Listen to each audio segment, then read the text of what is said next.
Hello and welcome to In the Court of the Wenton Knave. I've got to be quick today because, as you see, I'm reviewing this before we're doing Machine Head. There's much time to go before we have to do that, and unfortunately this album has a lot of tracks. We're talking pushing 60, it's getting towards 60 tracks on this one, so it's quite a difficult one. The epic collection to end all collections of You Can't Do That on Stage Anymore has ended. However, there's still two more archival releases to go before the final statement, and the first of which is Playground Psychotics. I've heard it called Playground Psychotic, but it's definitely Playground Psychotics, which is a compilation of different bits of Flo and Eddie. I get the impression that maybe he was kind of out of time and it was a bit rushed, in that there's so much material there and it feels a bit abridged in places where it would be nice if it was more complete.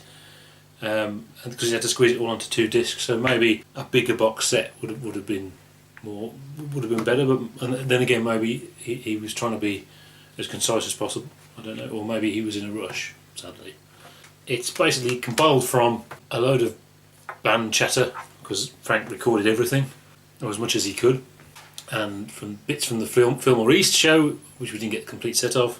Bits from the Paulie Pavilion show, that's the Just Another Band in LA, and also bits from the Rainbow show, the very final show, where sadly Frank was actually pushed off the stage, etc., etc. Of which we've already got a bit of each of those shows. This is just more stuff. So there's a whole block of tracks. So the first 11 tracks are actually just chatter, but actually they're all very short, so it's only a couple of minutes actually. So it's not as bad as it looks. Trying to read the track listing is impossible because it's all handwritten and silly like that.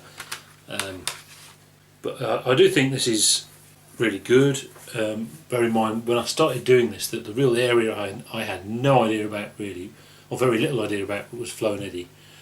I own no Flo and Eddie albums. All my knowledge of Flo and Eddie came from You Can't Do That on Stage Anymore 1, and actually Cheap Thrills, which opens with I Could Be a Star Now, actually, strangely.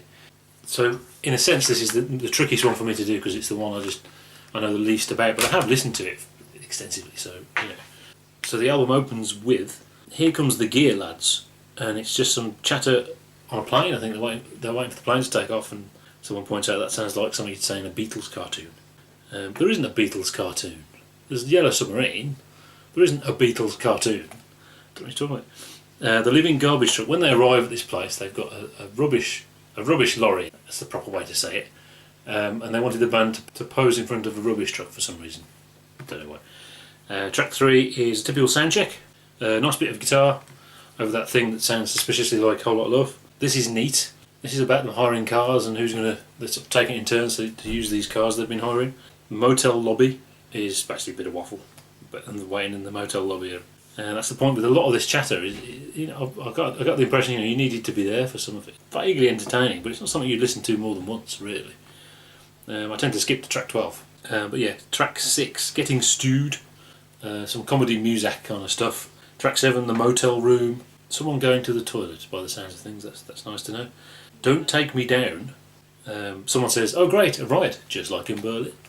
Reference to Holiday in Berlin. The Dressing Room. Another 25-second bit of stuff. People making silly voices. Learning Penis Dimension. This is them learning the vocals, not learning the music, so it's not that interesting. And then You There with the Hard On. It's actually something they shouted at the audience, so I thought that was quite entertaining. Track 12 though, this is where it really starts. Zanti Serenade. It's a load of keyboard effects and improvisation. It's actually the band tuning up, but doing some sort of avant-garde stuff. It's actually just the band tuning up as the audience come in, kind of thing. Interesting how much of that kind of stuff sounds like Deep Purple of the same era. I don't know if that's really after the Switzerland show or not, but certainly you listen to Made in Japan and you listen to the intro to Lazy or something like that, and John Mill's going this, and there's a real similarity there in the sound. I think there is. And that one is from the Rainbow show, I should say. That's the actual intro to the Rainbow show. But track 13 is not from the Rainbow show. Track 13 is Divan from the Just Another Band in LA show, and this is the last part of the Sofa Suite. The liner notes say this is all that remains of the Sofa Suite, but I'm sure it's not all that's left. It's all that's not been released, I think, is the point, because it was started with the Sofa introduction. You can't do that on stage anymore. 1, you had Sofa, then you had Stick It Out, which ended up on Joe's Garage, and then you had Divan. So this is the last part of it. I can't help but think, shouldn't have we got the whole thing? But because it's all only on 2 CDs, there just isn't room. Then we got Sleeping in a Jar, really good version. I like that. Don't Eat There. Cool bit of playing and chat at the Rainbow. Brixton Still Life.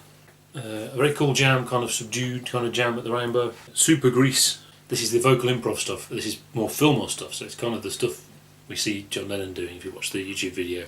So it's obviously conducted improvisation with all the vocal screams. Then we got Wonderful Wino. Much better than the Zootlaws version, not surprisingly. There it is. And then track 19 is Sharleena again. He likes Sharleena, doesn't he? And that's from the Rainbow Show. Then we have Cruisin for Burgers. There is always time for Cruisin for Burgers. This is another instrumental version like the one on Zappa in New York. More keyboard soundy stuff than guitar-y though. Track 21 is Diphtheria Blues, which seems to be some messing around in the dressing room with the harmonica and sort of clapping and tapping on things. Possibly people playing spoons maybe, I'm not sure. Then we got Well, which is of course John Lennon and Yoko Ono came on the stage at the Fillmore at the end of the gig. It's really good. It's interesting how good John's voice was by that point. He sounds much the same really, as he always did. But you also have Yoko Ono there going for some reason. I don't know why. But that's one of the best bits of the Lennon piece. Then you've got Aaawk. Then you've got Say Please, which I believe this is the bit where John Lennon actually gets to conduct the band. There aren't many people who will be allowed to do that, but he can obviously. Aaawk is a bit of a jam. And then you've got Scumbag, which is obviously an improvised Scumbag, which is great. I think that's Scumbag is actually King Kong, although I don't know, maybe Aaawk is the middle of King Kong because the actual King Kong part has been cut out. The reason being, on the John Lennon album, he put King Kong on there, and I think he called it Jam Rag, and didn't credit it to Zappa, which was a bit naughty. He possibly didn't realise, but I don't know. But then we have A Small Eternity with Yoko Ono.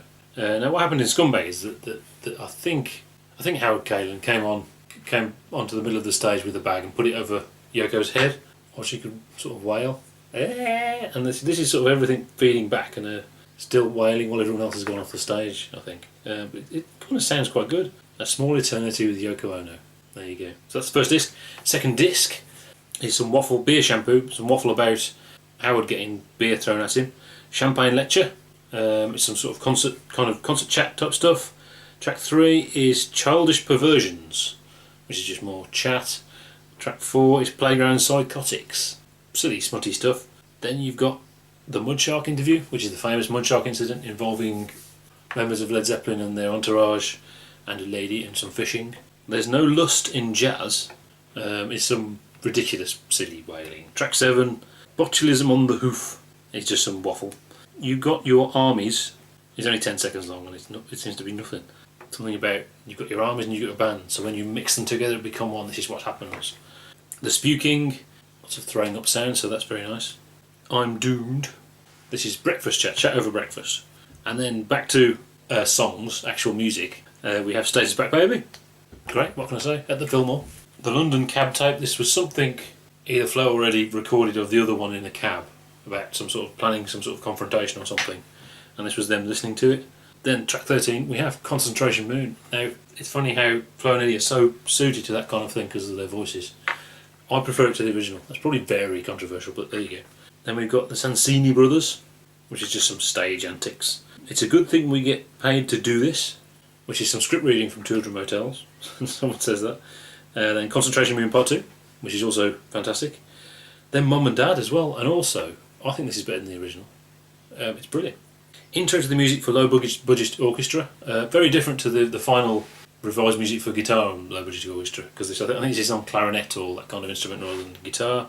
Followed by Billy the Mountain, the Fillmore Billy the Mountain, which is half an hour long, so obviously it was never going to fit on the side of a record. I think I prefer the Just Another Band from LA version, maybe?